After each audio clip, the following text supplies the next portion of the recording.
Bismillahirrahmanirrahim. Assalamu alaykum, hurmatli ko'ruvchilar. Istiqlol kundalik xabarlar programmamizni ko'rishingizni qarshi olamiz. Men Abdullah Yalqun.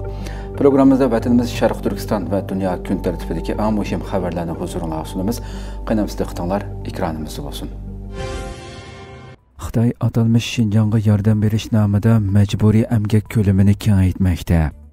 Xitoy rejimi ilgari atalmış Şinjanğa yordam berish g'arbiy rayonni echish nomida Xitoy oqqullarni Sharq Turkistonga yerlashtirib kelgan bo'lib, bu yil yana atalmış Şinjanğa kasblar orqali yordam berish nomida Xitoy shirkatlarini Sharq Turkistonga ko'chirib kelish to'xtamlarini imzolagan va Sharq Turkiston xalqini majburiy emgakka selishni texmo ko'lamlashtirishga uringan.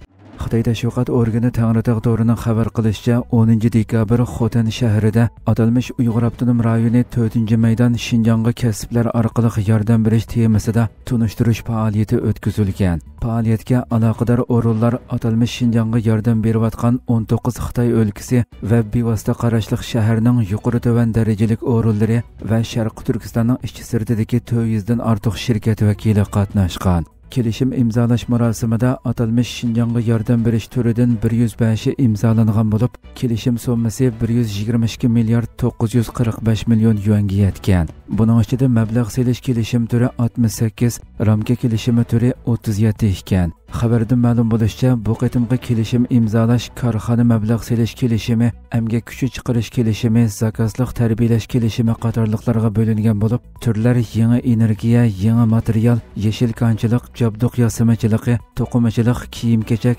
elektronlik uchur texnikasi qatorliq sohalarga chetildigan. Xitoy axborot vositalarining xabar qilishicha, Xitoy atalmış Şinjanğa yordam berish nomida o'lka bevosita qarashli shaharlardagi Xitoy shirkatlarini Sharq Turkistonga mablag' selishga undab, bu yil Qarmay shahri, Ko'rli shahri, G'ulji shahrida atalmış Şinjanğa kasblar orqali yordam berish nomida 3 maydon tunishtirish faoliyati uyushtirgan. Kelishim imzolangan turlar ichidagi emgak kuchi chiqarish kelishimi diqqat tortadigan bo'lib, Xitoy rejimi yaqinqi yillardan beri Sharq Turkistonning yezi qishloqlariga emgak kuchi chiqarish kelishimi bilan Xitoy shirkatlarini o'rinlashtirgan. Xitoy bu usul orqali Sharq Turkiston xalqini majburiy emgakka selish jinoyatini texmo ko'lamlashtirmoqda.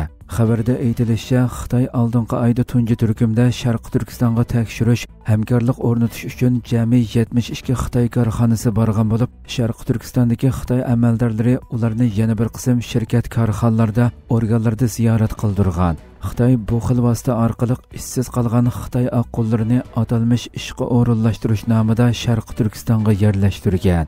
Xitoy Uyg'urlarga yurgizayotgan irqiy qirg'inchilik, jumladan majburiy emgakka selish jinoyati sababli kuchli tanqid va besimga duch kelmoqda.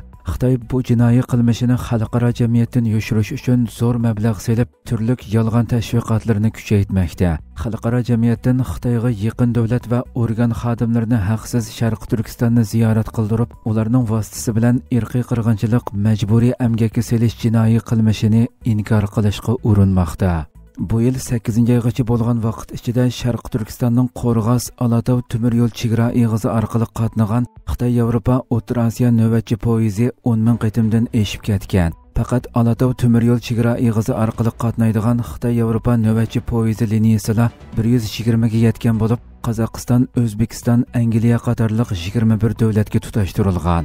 Amerika hukumati 2022-yili Uyg'ur majburiy emgakini cheklash qonunini rasmiy ma'qullab ijro qilishga boshlagandan buyon ko'plagan Xitoy shirkatlari va amaldorlar Uyg'ur majburiy emgakiga chetishlik bo'lish sababli jazo tizimligiga kirgizilgan edi. Mazkur qonunga asosan Sharq Turkistonda ishlab chiqarilgan barliq mahsulotlar majburiy emgakka chetishlik deb qaralib kelmoqda. Chegarasiz muxbirlar tashkiloti Falastinning muxbirlar uchun eng xatarli davlat ekanligini bildirdi. Chegarasiz muxbirlar tashkiloti yillik dokument e'lon qilgan bo'lib, dokumentda 2024-yili dunyoning har qaysi joylarida vazifa o'tayotgan 54 jurnalistning o'ldirilganligi, bularning 3dan birining Isroiliya armiyasiga chetishlik ekanligi qayd qilingan. Dokumentda ko'rsatilishicha 18 muxbir Isroiliya armiyasi tomonidan o'ldirilgan bo'lib, bu voqea asosliqi Falastinning G'azza rayonida yuz bergan. Bu sababli Falastinning yaqinqi 5 yilda muxbirlar uchun eng xatarli davlatga aylanganligi ko'rsatilgan. Muhofizachi gazetining 12 dekabr xabar qilishicha, Chegarasiz muxbirlar tashkiloti muxbirlarning o'ldirilishi to'g'risida xalqaro jinoiy ishlar sudiga ariz sunib, buni misli ko'rilmagan qatliam deb tasvirlagan. Xalqaro jurnalistlar birlashmasining xabar qilishicha, dunyo miqyosida 104 jurnalist o'ldirilgan bo'lib, doklad har qaysi davlat rayonlaridagi jurnalistlarga ziyonkashlik qilish farqini ko'rsatib bergan. Buningdan boshqa bu yil dunyo miqyosida 550 muxbir turmaga tashlangan bo'lib, bu son bulturqidan eshib ketgan. Buning ichida muxbirlar uchun eng xatarli rayon Xitoy, Burma va Isroiliya bo'lib, bu davlatlarda muxbir eng ko'p tutqun qilingan. Bu yil 55 muxbir ko'rikka ilingan bo'lib, 95 muxbir yo'qolib ketgan. Xalqaro jamiyat ularning bexatarligidan davomli andisha qilmoqda ekan. Chegarasiz muxbirlar tashkiloti har yili har qaysi davlatlarni axborot erkinligi bo'yicha baholab kelgan bo'lib, Xitoy izchil tariqada axborot erkinligi eng nachar davlatlarning qatoriga tizilib kelmoqda. Mazkur tashkilot Xitoyning dunyo bo'yicha jurnalistlarni eng ko'p tutqun qilgan davlat ekanligini, qamalganlarning ko'p qismining Uyg'urlar ekanligini fosh qilgan edi. Amerika yerim o'tkazgich masalasida Xitoyni umumyuzlik cheklashni planladi. Amerika har qaysi davlatlarning yerim o'tkazgichga erishishini cheklash orqali Xitoyning bu jihatdagi yo'lini etishni nishonladi. Janubiy Xitoy sahar pochtasining 12 dekabr xabar qilishicha, Amerika hukumati mushu oyning oxirida yangi eksport kontrol qilish planini yo'lga qo'yib, Xitoy shirkatlarining 3-taraf davlatlar orqali ilg'or sun'iy aqliy o'zaklari setib olishini cheklashni planlagan. Bu tadbirlar navbatda mavjud bo'lgan qoida nizomlardagi yutuqlarni taqash va sun'iy aql texnikasida intayin muhim bo'lgan kuchli GPUlarning dunyo miqyosida to'shilishini kontrol qilishni maqsad qiladi ekan. Bu yangi cheklama Xitoyning 140 yerim o'tkazgich sanoati shirkatiga jazo yurgizgandan keyin e'lon qilingan. Yangi qoidalar davlat halqisi va xalqaro ijozat berish sistemasini o'z ichiga oladigan bo'lib, turli tadbirlarning yo'lga qo'yilishiga qaramay, Xitoy Sharqiy Janubiy Osiyo allari orqali o'zak atkaz qilmoqda ekan. Trumpning Shi Jinpingni marosimga taklif qilishi g'ulg'ula qo'zg'adi.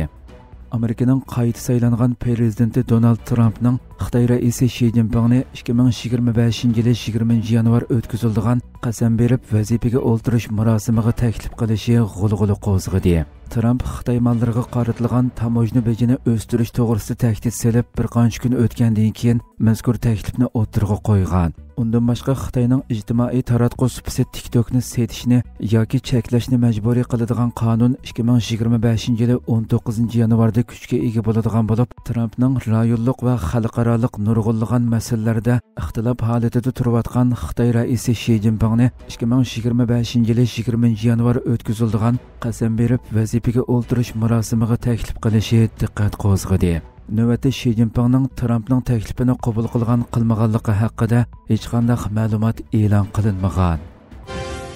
Hurmatli ko'ruvchilar, shunday qilib bugungi xabarlarimiz mushu yerda oxirlashdi. Inshaalloh atigi programmamizni ko'rishgacha omon bo'lg'aysizlar. Assalomu alaykum va rahmatulloh.